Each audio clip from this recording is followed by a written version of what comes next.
June 14th, 2026.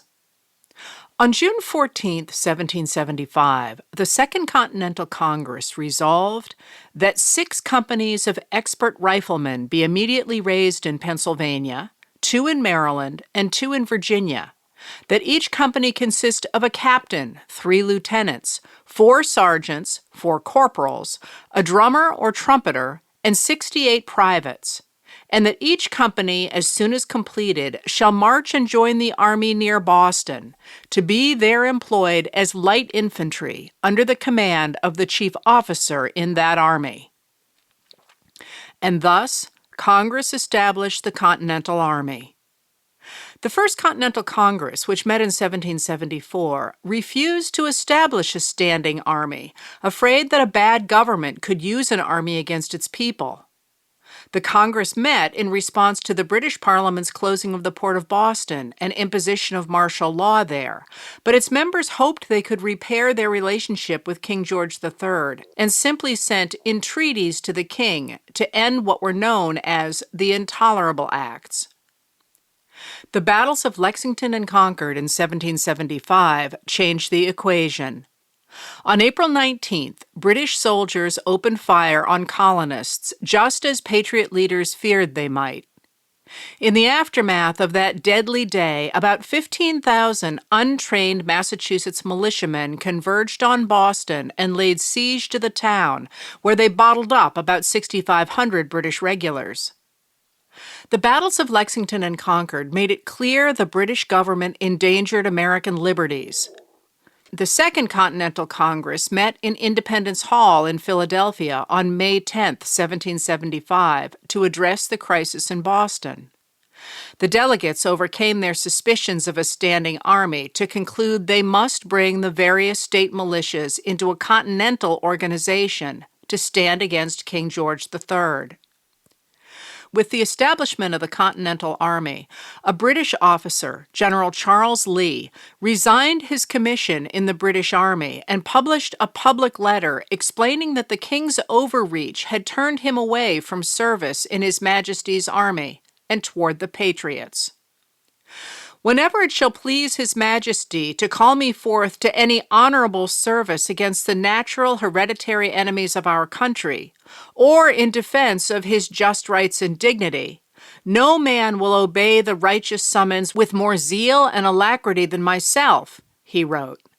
But the present measures seem to me so absolutely subversive of the rights and liberties of every individual subject, so destructive to the whole empire at large, and ultimately so ruinous to His Majesty's own person, dignity, and family, that I think myself obliged in conscience as a citizen, Englishman, and soldier of a free state to exert my utmost to defeat them. After they established a Continental Army, the next thing Congress members did was to name a French and Indian War veteran, Virginia planter George Washington, commander-in-chief. To Washington fell the challenge of establishing an army to defend the nation without creating a military a tyrant could use to repress the people. It was not an easy project. The Continental Army was made up of volunteers who were loyal primarily to the officers they had chosen. And because Congress still feared a standing army, their enlistments initially were short. Different units trained with different field manuals, making it hard to turn them into a unified fighting force. Women came to the camps with their men, often bringing their children. The women worked for the half rations the government provided, washing, cooking, hauling water, and tending the wounded. After an initial bout of enthusiasm at the start of the war, men stopped enlisting, and in 1777, Congress increased the times of enlistment to 3 years or for the duration of the conflict. That meant that the men in the army were more often poor than wealthy, enlisting for the bounties offered, and Congress found it easy to overlook those 12,000 people encamped about 18 miles to the northwest of Philadelphia in Valley Forge, Pennsylvania, for 6 months in the hard winter of 1777 to 1778. The Congress had no way to compel the states to provide money, food, or supplies for the Army, and the Army almost fell apart for lack of support. Supply chains broke as the British captured food or it spoiled in transit to the soldiers, and wartime inflation meant Congress did not appropriate enough money for food. Hunger and disease stalked the camp, but even worse was the lack of clothing. More than 1,000 soldiers died, and about 8 or 10 deserted every day.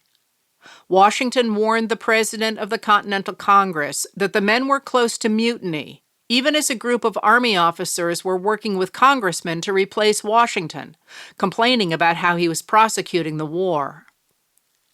By February 1778, a delegation from the Continental Congress had visited Valley Forge, and understanding that the lack of supplies made the Army, and thus the country, truly vulnerable, set out to reform the supply department.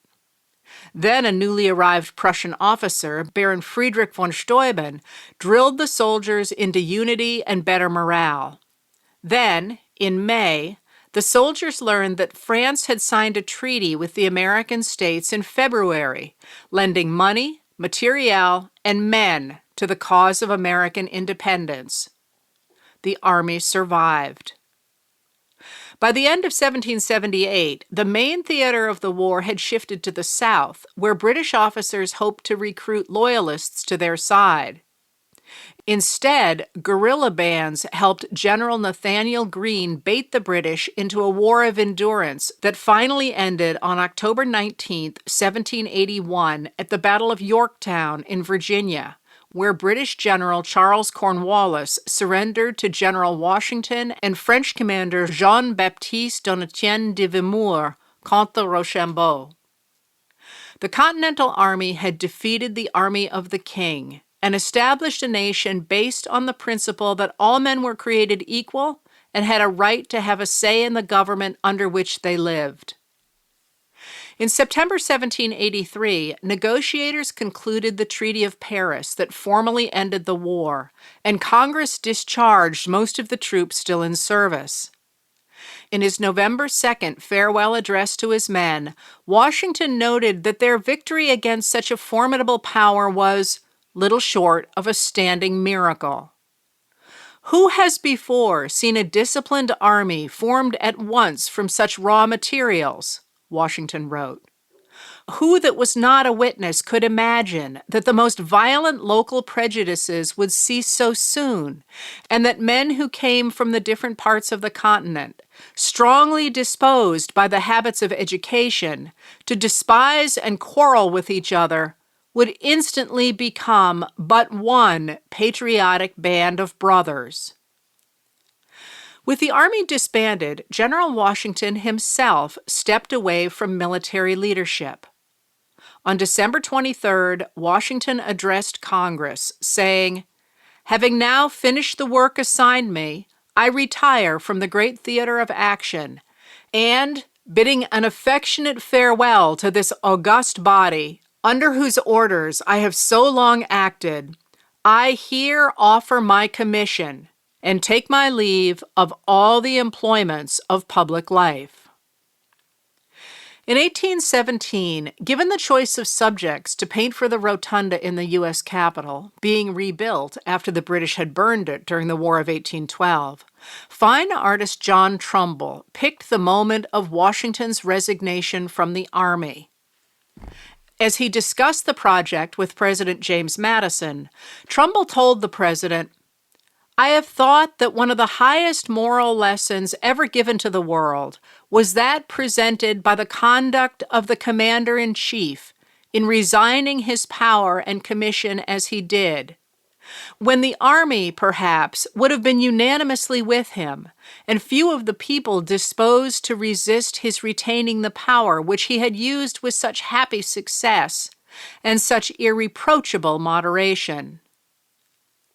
Madison agreed, and the painting of a man voluntarily walking away from the leadership of a powerful army, rather than becoming a dictator, hangs today in the Capitol Rotunda.